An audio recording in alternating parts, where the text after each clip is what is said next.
Mong hay tuin dik ta kalau tong che i mai na i min lan hi ro thil lu in dang le khomin a lu mi ka ta ding in nang ka tong che hi lung lo mang kin nge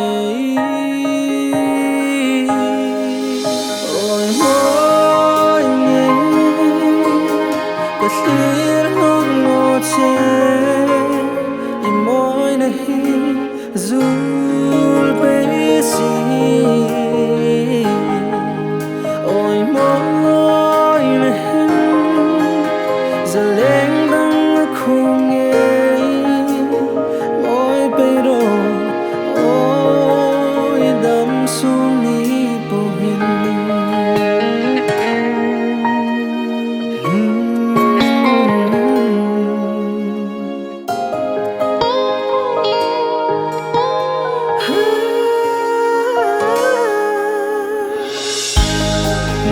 Puina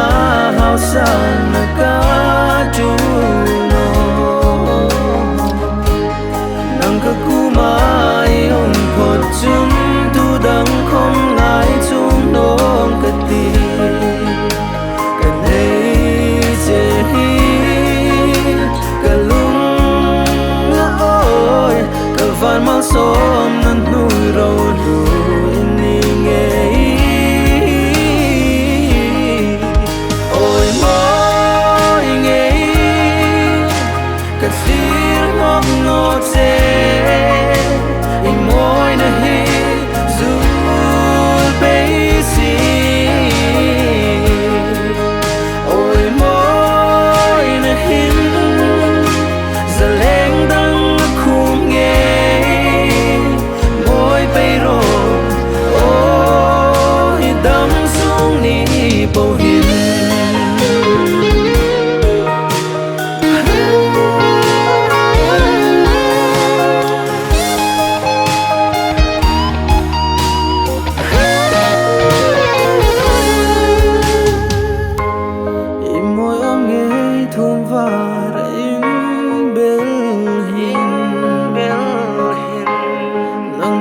Hãy